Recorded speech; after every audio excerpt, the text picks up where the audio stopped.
So many times in life we look for fulfillment in other things. And my life was a life that was full of pain and adversity, through losing my father, through losing my brother in the car accident, and by losing my best friend. And at those points of adversity, they drove me through my pain and through my anger to seek substances, alcohol, sex, even through sex at one point, through having premarital sex after I became a follower of Christ, where I had to make a decision whether to have an abortion or not. And we ultimately decided to kill that baby. So you see, those are the consequences of the depths of where we'll go to try to find love and fulfillment. And I was willing to die for those things. In those car accidents, I nearly died, and those that were in the accidents with me. The premarital sex that I had, we ended up killing a child of God. So those are the links, and that's the desperation that we'll go through to ever fulfill us, is through a relationship with Jesus Christ. So we see on these college campuses so many times that kids are searching and searching for meaning, for fulfillment, to the point of where we'll even go to same-sex relationships to seek for that love that we didn't get before, whether our parents are living or dying, or have died. And through whatever pains and wounds we have in our life, we've seen guys move from anger to try to get the fulfillment in sport. And ultimately, the only thing that can fulfill us is the Father's love. It's not about a religion. It's not about a doctrine. It's not about a list of do's and don'ts. It's about a personal relationship, one that the Father's love that can fulfill us to the level of intimacy that all those things that we chase in life will not. But at some point, we've got to make a decision, and it's about dying. It's about dying to the things that we want so that we can be filled with what God has for us. Randy Chambers is a man who faced a lot of obstacles in his lifetime. He's dealt with drugs, alcohol, and sex throughout his life, as well as the death of both his father and his older brother. Despite these struggles, he's found the Lord and has become a born-again Christian. This is his story, from the bottom to the top. I was born in Dover, Delaware, Kent General Hospital, and a loving family. Both my mother and father grew up in a farming family, and something about my family that's always been just a powerful characteristic has been their servant leadership, and they always just did whatever it took to provide for us. And my mom even, I remember seeing articles in the newspaper with me riding on a bus with my mother when I was a baby. So whatever it took to provide for our family, that's what they were willing to do. And as I mentioned before, my father was a manager of a grocery store and was known for his people skills. I remember childhood being, it was a positive experience. I remember playing sports all the time. I grew up in an athletic family where athletics were important. And my brother had older athletes. He was 11 years older than me, and always had athletes coming in and out of the house. So sports were a priority. And I remember whatever the season was, that's what we were playing. And we grew up in a great neighborhood, had a lot of neighborhood kids, and you could always count on having a game, whether it was basketball season, baseball, or football. We were playing that particular sport.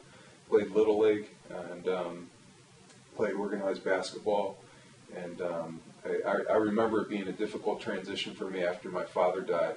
I remember, as busy as he was professionally with his responsibilities at the store, he always made time for me. And those are fond memories of me, remembering seeing my father in the stands. I knew baseball was important to him, and it was just, Dad worked long hours, but I remember him making time.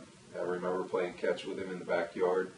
But I remember it being a difficult transition in that first year in football after Dad had passed away, and things weren't the same. And I had my brother was reaching out to me, my sister's boyfriends would reach out to me, my brother's friends, and they were being positive examples for me in my life. But there was a void inside. There are numerous statistics that show how young people respond when they are fatherless. For example, some experts say that sexual activity, drug use, academic performance, and alcoholism are just a few things young people turn to because of a father not being present in the home. Difficult deal. I was a 9-year-old boy in 1975, and we were having Thanksgiving dinner at my Aunt Harriet's house. My father had a brief illness. He was sick for about 3 months, and we knew that he was sick, but we really didn't know that he was struggling that bad. And at the time in 1975, they really didn't have research that they have now in regards to cancer and prevention and things like that. And I came home from school one day, and I was about to go to football practice, and my mother just told me that I may want to reconsider going to football practice, that she had taken Dad to the hospital and that it wasn't good. And it was a very short illness. My dad was in the hospital. I think it was around a month.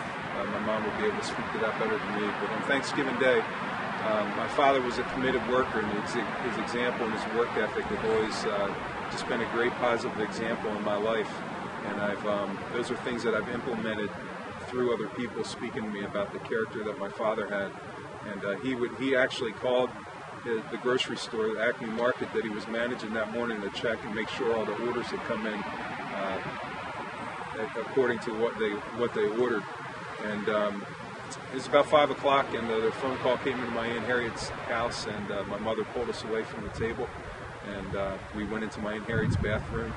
My brother, my sister, my mom, and she explained to us that my father had passed away, had lost his battle to cancer. So it was, it's sad to lose your father, and at the time we really didn't know. I didn't know as a young boy the ramifications that would have on me by losing my biological father eventually down the road. There would be struggles that would come and things that I would have difficulty with that only come from those that have grown up without a father know the pain that you derive from that and that type of adversity and that loss that only your Heavenly Father can replace.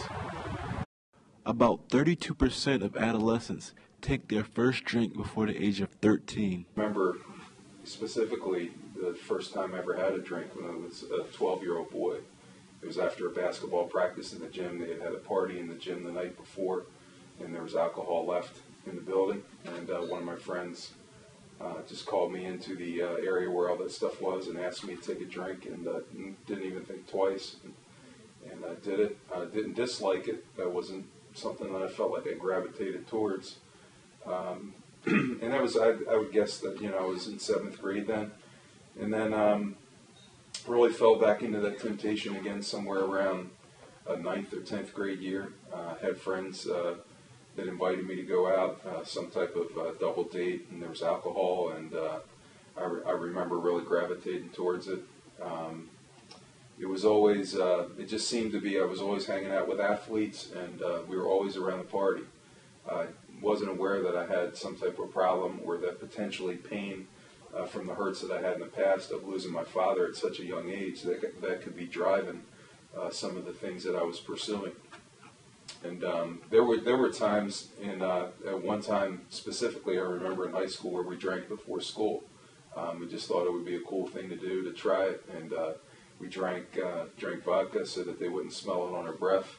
And I remember just it was brutal trying to get through that day as the day went along. But really, that was that just shows you the kind of problem that I had as a young person.